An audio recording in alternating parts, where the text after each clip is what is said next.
Right now, you're probably thinking about your childhood, maybe a favorite toy, your first day of school, the way your mother's voice sounded when she called you in for dinner. But for many documented serial killers, those early memories looked very different. Studies have found that a large percentage experienced severe abuse, neglect, abandonment, or unstable caregiving during childhood. And what researchers discovered is disturbing.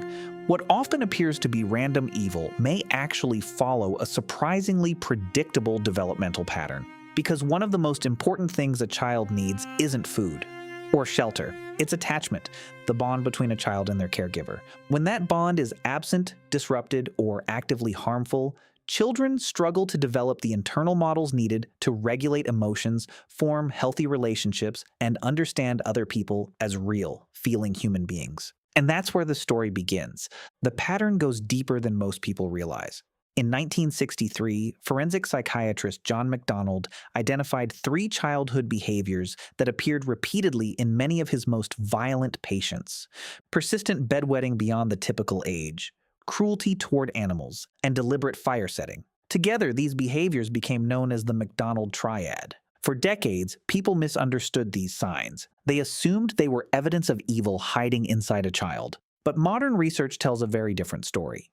These behaviors are often linked not to inherent violence, but to severe childhood neglect, trauma, abuse, and emotional instability. The bedwetting may reflect a nervous system trapped in chronic stress. The fire setting can become an outlet for overwhelming anger and frustration.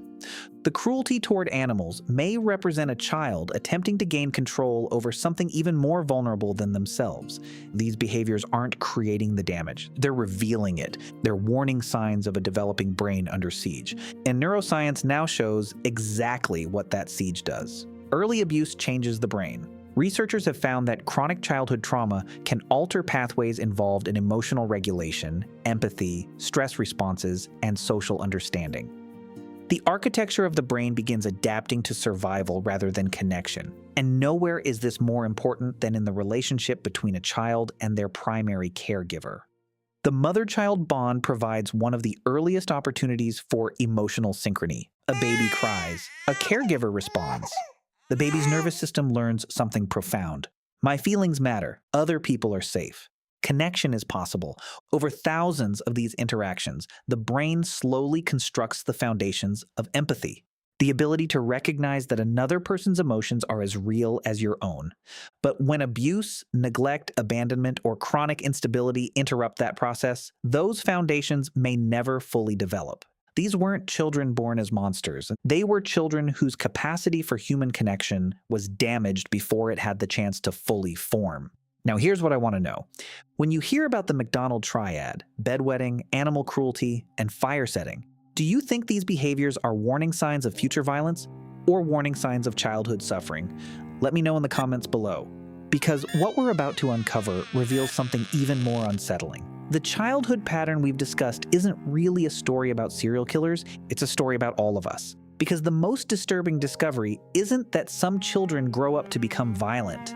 It's that empathy isn't automatic. You weren't born understanding other people's pain. You weren't born knowing how to love. You weren't born seeing other human beings as fully real. Your brain had to learn all of that, and it learned it from other people. Every time someone comforted you when you cried, every time someone responded when you were afraid, every time someone helped your nervous system feel safe, those experiences were quietly building the neural architecture that allows you to care about others today. Neuroscientists call these critical periods, brief windows during childhood when the brain is writing some of its most important code. And once those windows close, much of that code becomes incredibly difficult to rewrite. This is what makes the story so unsettling, because it means empathy isn't guaranteed, it's constructed. And under the wrong conditions, that construction can fail. The serial killers we've studied weren't born with empty souls.